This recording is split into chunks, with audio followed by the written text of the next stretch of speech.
ne matasa, kasan nan yanzu a hannun ku take, domin ku za ku rike ta, a cikin ku za mu samu gwamnoni, a cikin ku za mu samu yan bal, a cikin ku za mu samu entertainers, ma'aikatan bankuna da komai da komai ma da a cikin ku za a samu. Saboda haka dan Allah kishin kasan nan shine abun farko da kamar a ran me kishinta?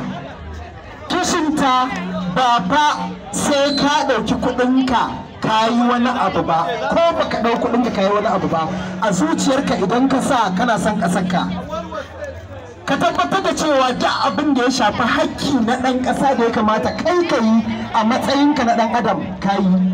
To gaskiya al'amura za su fara gyaruwa daga nan. Sannan shugabanni da muke ƙorafi koyaushe a kai, ku ne shugabannin na ƙasar nan gaba, saboda idan kowa ya ƙudurta a zuciyarsa cewa zai gyara kuma zai yi mai kyau. In an yi maganar cin hanci, su ne suke cin hancin?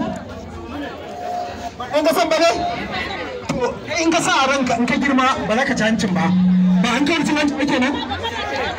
In ana maganar wani su kidnapping, ta'addanci da sauransu, idan muka sa a ran ga sana'a halal wacce za mu yi, za a samu masu wannan sana'ar munana, su fa wannan su scam nan da ake da sauransu duka idan muka kudurta a ranmu ba za mu yi ba, wani zai yi?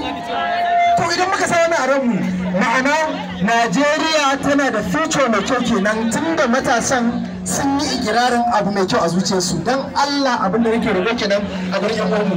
Kuma abu da ya kamata mutane su sani, ko me sana'arka ka zama kana ikirari kana alfahari da sana'ar nan, in dai sana'ar nan halacce, kar ka taba jin kunya sana'arka.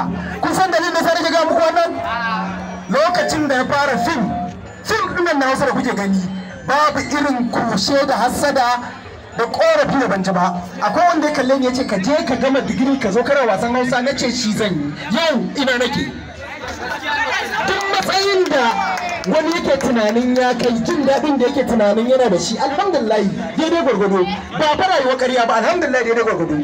Abu na ƙarshe da zan yi magana a kai shine, dan Allah matasa ina so da ke kona abu daya. Wannan abin da shine a guji fake life, rayuwar ƙarya. Idan ka ga mutum a Instagram ya yi posting kaza ko ya posting kaza, ba lalle bane yana da kaza din, karkace dole kai ma sai kai.